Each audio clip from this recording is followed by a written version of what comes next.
football fan, have you ever found yourself wondering, what in the world was that ref thinking? Well, Mike D, the referee, is here to help you. Join me on Whistle Talk as I talk to professionals on the field and in the booth to help you understand what is going on inside the mind of a football official.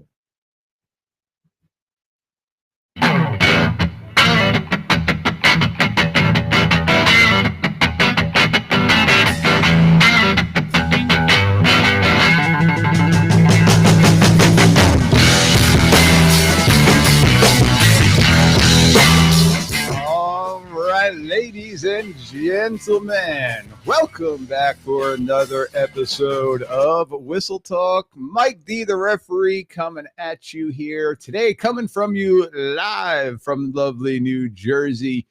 And today I got some exciting news. Today is episode 1 AV.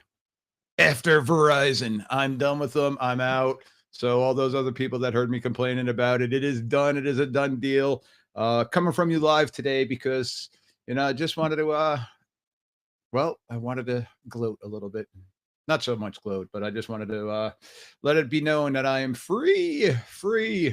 So with that being said, today's episode, kind of shorter episode for you, but we want to go over as we're getting closer to the start of the season. I wanted to bring to you today the NFHS points of emphasis that we need to go over as officials. So this is a great episode once again for all of those coaches that are out there and also the officials that are out there. But before we begin, got to go through my quick spiel here. So if you are enjoying the show, do me a favor, hit that follow and subscribe button. Right now, it's totally free and it helps more people find the show. While you're at it, I'd love if you can leave a quick review or a rating on your favorite podcast app, Spotify, Apple, whatever it may be. It only takes a minute and your feedback means a lot. And if you know somebody that would be interested in the show or would enjoy the show, other coaches, other officials, share it with them. Share this episode with them. Share any of the other episodes with them or post about it on social media because every share helps the community grow. And don't forget, check out the YouTube channel. The YouTube channel posted up right there for you. There is the YouTube channel, youtube.com/ Mike D, the referee. You can go to the YouTube channel where you could see all of these different shows, where you can be able to see them a little bit more and see those PowerPoints. So make sure you go there and subscribe. And lastly, ladies and gentlemen, if you want to go the extra mile and make a small donation to help support the show, you could head over to the buymeacoffee.com / Mike D, the referee. I think it actually comes up as buy me a beer, but I drink coffee, beer, bourbon, whatever it might take. But every bit helps. Okay, it helps me keep the content going and hopefully keep upgrading the equipment, getting this stuff up there, and it'll help me pay for not having to deal with Verizon anymore. So all those fun things. But once again, I do appreciate that. At this point, take a quick pause for some words about my partners at Vets to Ref. So this is going to be on the recorded version. So we're back. All right. So, ladies and gentlemen, as I was talking about earlier, we are going to be going over, basically I'm trying to share the screen here, our NFHS points of emphasis that we have this year. And this is not anything that is new or not anything that is mind blowing whatsoever. But it's right there in our NFHS rulebook, which I just received my newest copy of the NFHS rulebook the other day. I already bought the digital version of it, so I've already been looking through that. But I got the hard copy of it now, so I am good to go. I am golden with it, so it is all set and ready for me to go. But I want to go over our points of emphasis. So there are 3 major points of emphasis this year, and none of them, again, are new. And for some of them, it is the bane of our existence as both coaches and officials when it comes to talking about these things. So the first one and the real fun one is the illegal and improperly worn player equipment. So I've got up here, this is actually from the NFHS newsletter that they sent out. So all of the officials have it. Again, it's right in our rule book. And this is something that should have been sent to all of the high schools. So your athletic director should have it. But it's stuff that they want us to really be keeping an eye out for this year. And what it states is that in high school, the players must adhere to specific equipment standards for safety and fairness concerns. Let me repeat that. In high school football, ladies and gentlemen, this is not NCAA. This is not the NFL. So, in high school football, players must adhere to specific equipment standards for safety and fairness. So, the illegal equipment refers to items that are prohibited, such as your jewelry, your tinted visors, your eye black, which we'll talk about in a moment, the armbands worn around the upper arms, necks, or legs, back pads that are not covered, sweatpants, uniform adornments, including towels that do not conform to the rules, which the towels are basically just the length or making sure that it does not look like a penalty flag or a football. Um, but really quickly, I want to talk about the tinted visors because we just recently had our state association clinic here in New Jersey, got the whole state of New Jersey together. And we also went over our points of emphasis and our rules as a beginning of our clinic. And the one thing that we found out is there is a company that's out there, and I'm not going to name any brands or anything like that, but they have what is known as Prism Clear for these visors. And Prism Clear comes in two shades, crystal clear or with a reddish hue, but it's named the exact same thing on the package. The one with the reddish hue, that is not legal. Okay, the one that is crystal clear is legal, but the one that has any type of tint to it is illegal. So we got to make sure that we are abiding by that and make sure that the players are abiding by that. On the other hand, improperly worn equipment pertains to all equipment that is otherwise legal but is not being worn as intended, such as knee pads. Okay, making sure that the knees are covered. Tooth and mouth guard protectors not being worn as the play starts. Okay, quarterbacks are sometimes guilty of this because they take their mouth guard out to say the cadence and different things like that. But we got to make sure that that mouth guard is in. This also does pertain to the two mouthpieces, the one dangling and the one in the mouth. Again, we are only allowed to have one. And then the last one here is the shoulder pads not properly covered by the jersey. This one I want to talk about because we're getting into scrimmage season, and a lot of times during the scrimmage season, teams are using their practice jerseys. And with the practice jerseys, I mean, some of them are really, really ratty when it comes to the condition of them. Um, just do the best that you can to try to make sure that those shoulder pads are covered because during the summer times, the players like to tuck the tops of their jerseys underneath the shoulder pads to let their shoulder pads kind of flop around while they're going because they think it makes them look tough, or it's just ripped apart. Do your best to try to keep that covered because I have seen people get injured, basically cuts as they're attempting to make tackles or to get tackled by that individual. The shoulder pad itself can possibly cut somebody. So make sure that they have all their equipment properly done. This is something, ladies and gentlemen, that I highly recommend during scrimmage season. You take 5 minutes out of the coach's time, bring the entire team together, and go over these details with them.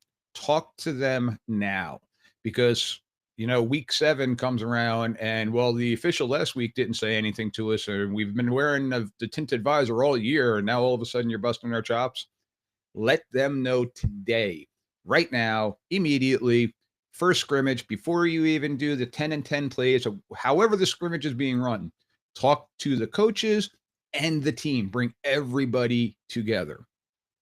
Continuing with what the NFHS put out there is despite the lack of enforcement at the college level, again, the college kids are wearing bike shorts.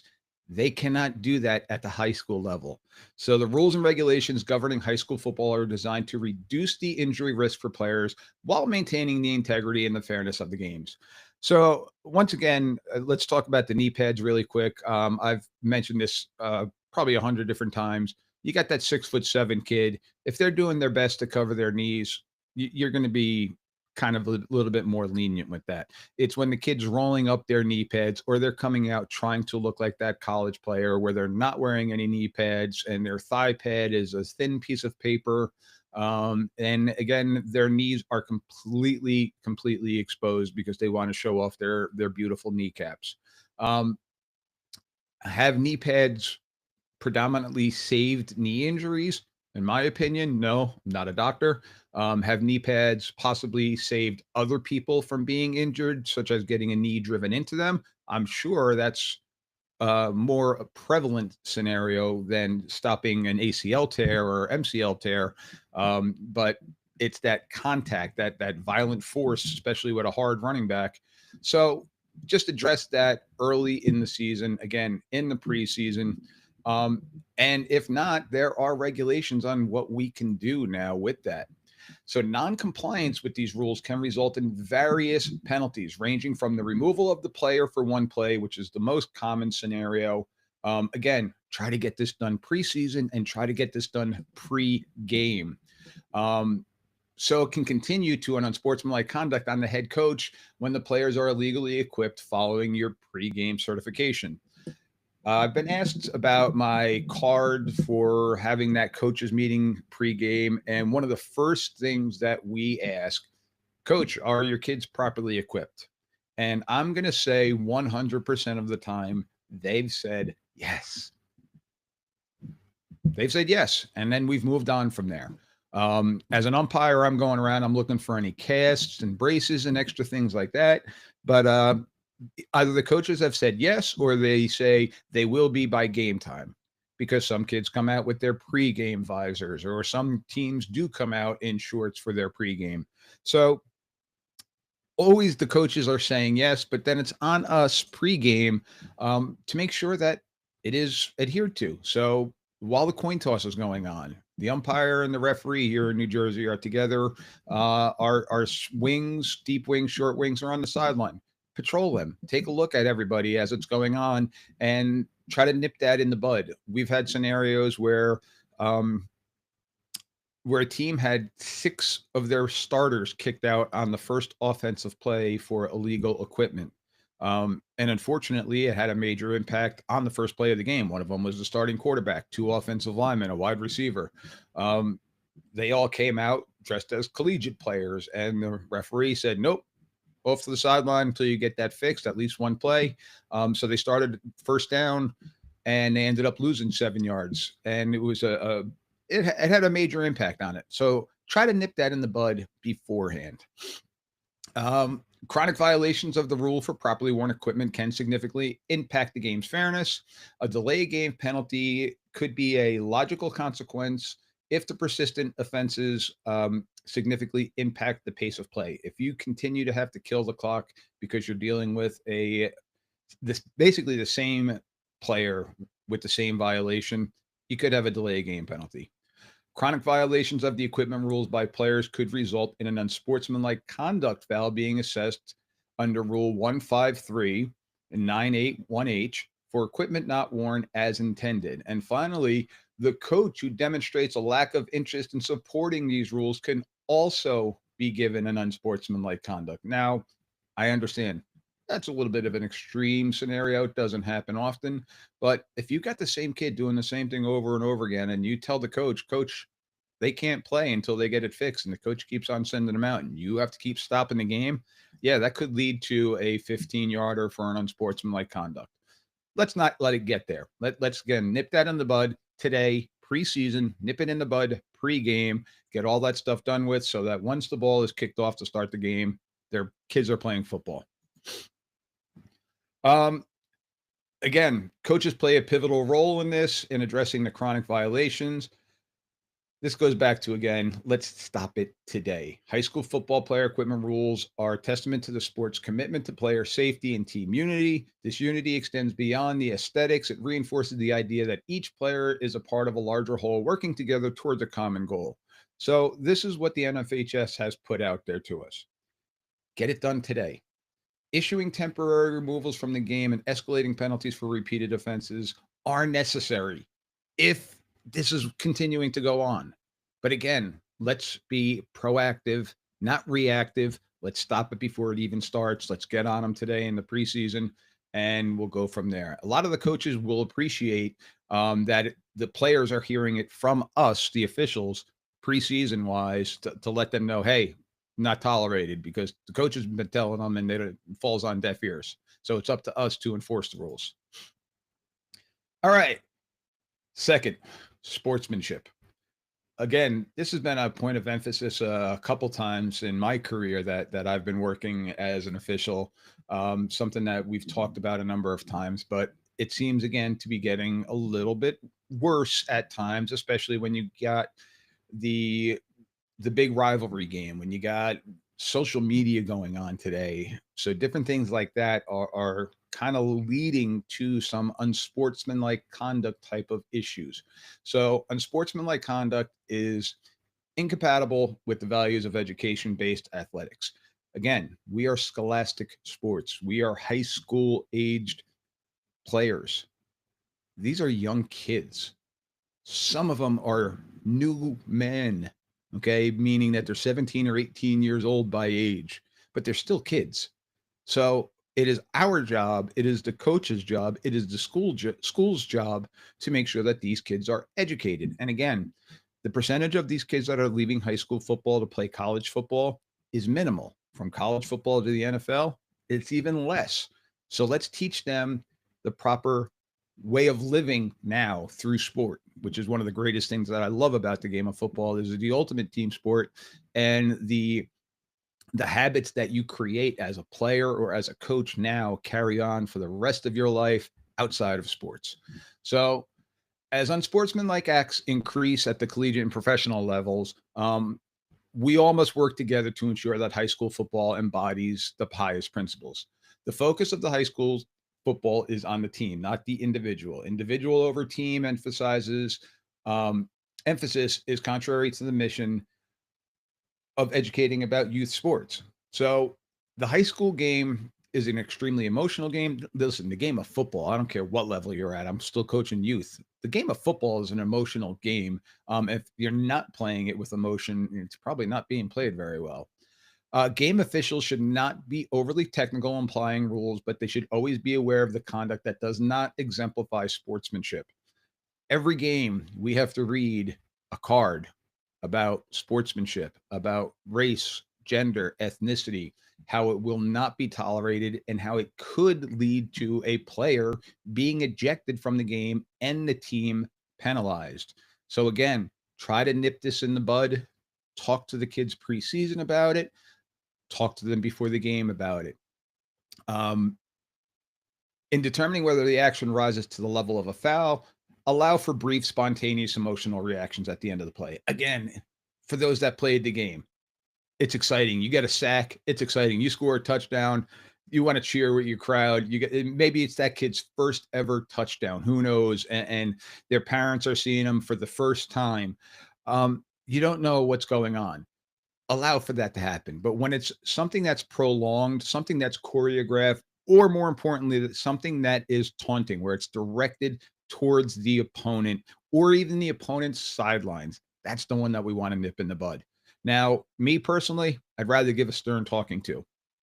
Okay, stern talking to on some of that stuff, especially if it's the first down point that they're doing, things like that, where it might be choreographed and they're doing it in front of the opponent's bench. Yeah, talk to the kid at that point in time. That spike, that spinning of the ball, those are all ones that we got to hit because that's one that everybody sees. So there's a couple of different things. So the following actions are unsportsmanlike conduct that should be penalized without warning. Demonstration of violence, such as brandishing guns or throat slashes. Even the bow and arrow act, pulling the bow and arrow for the first down and you're shooting it at somebody. Oh, we got to hit that one for 15. Rehearsed poses. I love the NFL. I watch the games on well, every game that is on Monday, Tuesday, Thursday, Friday, Saturday, whenever the NFL plays. And I love that they've allowed for that now rehearsed type of celebration that they have going on. I think that that is fun. Um, but it's not, if you pay attention to it, it's not really deemed at the other team where they go into the end zone and they do the bowling scenario. Or I remember Chad Ochocinco giving CPR to the football, things like that. Those were fun type of things. Now, back in the day, that was a penalty on Chad Ochocinco. Randy Moss mooning the crowd. Well, that's not one. So that one will probably fall under the gestures with sexual connotation. So that one you're going to have to bang. Dunking the football over the crossbar. Although it's a great feat of athletic ability, we got to hit him for that one. Removal of the helmet to celebrate or protest. Dancing, somersaults, flips, spiking and spinning of the ball. These are all things that, even a stern talking to is not going to possibly help in this scenario. You got to hit them with it. Now, if a kid drops the ball and it bounces around, well, that's not a spike. If the kid kind of just like tosses the ball to the ground and it spins, okay, not on the tip of the ball, but it just rolls around a little bit, again, that's not a foul. And give a little bit of leniency to it. But when you have the Rob Gronkowski spike where you're trying to deflate the football, that's the one that you're going to have to nail them on. All right. So our last point of emphasis, and again, a little bit of a shorter show today, is the defensive player and targeting. So I really do believe that this one has gotten a lot better over the years. I think the coaches are doing a great job of teaching the players how to tackle correctly, or how to tackle better. I don't even know how you want to word that one, but I think it is being addressed a lot better, and we're seeing less and less of it, but it is still there. Now, the one nice thing that we have with the NFHS is it's not truly an immediate ejectable offense. Now, there are some that we will have to eject somebody for, especially if we deem it to be done purposely, and with malintent. But in NCAA, it's a flag and an ejection, and then it gets reviewed where the player could possibly come back in. So we don't have that. Well, we don't have a review system, but this is one thing where I think it does give a little bit of credence to what we're doing as officials. So a defenseless player, by definition, is a player who, because of physical position and focus of concentration, is especially vulnerable to injury. The player remains defenseless until the player's physical position or focus of concentration allows the player to have a chance to protect themselves or brace at least for partial contact, or brace at least partially for contact. I should rephrase that. Your most common types of your defenseless players are going to be passers, receivers, sliding runners, and runners whose forward progress has stopped, and players, out of players who are illegally blocked from the blind side. The blind side block's probably going to be the biggest one. And then your receivers, in my opinion, are going to be um, right there with them. It says defenseless player as being a passer. I don't know that we're going to throw a targeting penalty as opposed to a roughing the passer in this scenario. Again, that's my personal perspective on it. I would rather go. It's still going to be a 15-yarder, but the roughing the passer now gives you the automatic first down, where the targeting does not. So I'm going to go roughing the passer in that scenario. But now when you got the sliding runners whose forward progress have stopped, again, that's going to be on our short wings for the forward progress. This is going to be on everybody. When did that slide begin? When was that runner giving themselves up? And again, this is typically the quarterbacks that do it. Most running backs and receivers are going to fight for the extra yards. I should say most running backs. Some receivers will fight for the extra yards. Some of them are going to look to go out of bounds, but we want to keep an eye on for that. And then now you got your blind side block too. And we've always talked about it, that it's when you got that broken play, when you've got a reverse, when you've got a sudden change, a change of possession, and now you got players running in opposite directions. That is our flag. Let me rephrase that. That is our smoke that there could be something happening. Okay, so that's going to raise our antennas to keep an eye on that player as you see them going opposite direction of the ball. Now, if the player wraps up or makes a wrapping motion as they are attempting to tackle that defensive player, that's not a penalty. So a player is defenseless based on their own position and concentration. It's not determined by another player's action. When the wrap up tackle was added to the definition of defenseless player as it relates to the contact of the defenseless receiver, it created confusion, thus forcing the contact against a defenseless receiver. Okay, has been relocated by moving the wrap up tackle portion of a defenseless player guidelines to Rule 9. It clearly limits the contact to a defenseless offensive or defensive receiver to incidental contact as a result of making a play on the ball, contact initiated with open hands, or attempting to wrap up the receiver. So the receiver doesn't see you and you tackle that receiver as soon as they catch the ball, there's nothing wrong with that. Even if they don't see you, they go up on the sideline or heck, middle of the field, they come down, they make the catch, and you make a wrapping motion and you tackle that kid, but it happens to be a hard, forceful tackle. There's no penalty on that. It's when you lead with your shoulders, when you try to lay that kid out and there is no intent of tackling. By definition, you are just looking to hit. That is where that flag for the defenseless receiver can come. Doesn't happen to even be for an incomplete pass. This can be on an incomplete pass. Okay. If they make contact with open hands, this is going to be more of your blind side block where they're making contact with open hands, or even better, they do a basketball pick. It's a block. I mean, it's gotten to the point where you got to use open hands. It's still got to be in front. It can't be a block in the back or a clip or anything like that. But if you're using open hands and you just happen to be really strong, you got a great bench press, even though it's not the most important exercise out there, but that kid can bench press 300 pounds. Okay. If they use open hands, they're good. And if they're making a play on the ball, they're good.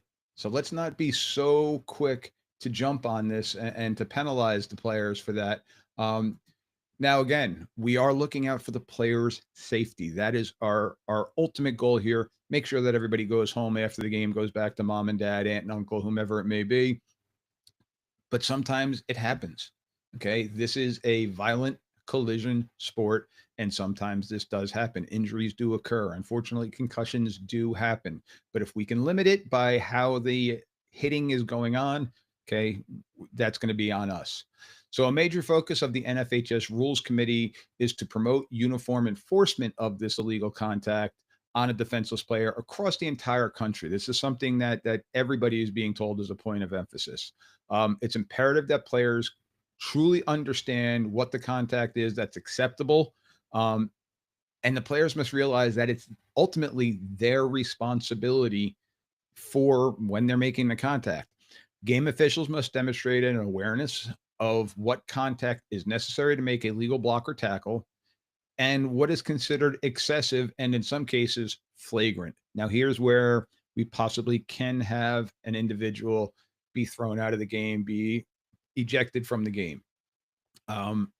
If it's a targeting penalty, if they're lowering their head and they're truly going after this player, helmet to helmet, blindside, it is something that we can disqualify a player from the game for.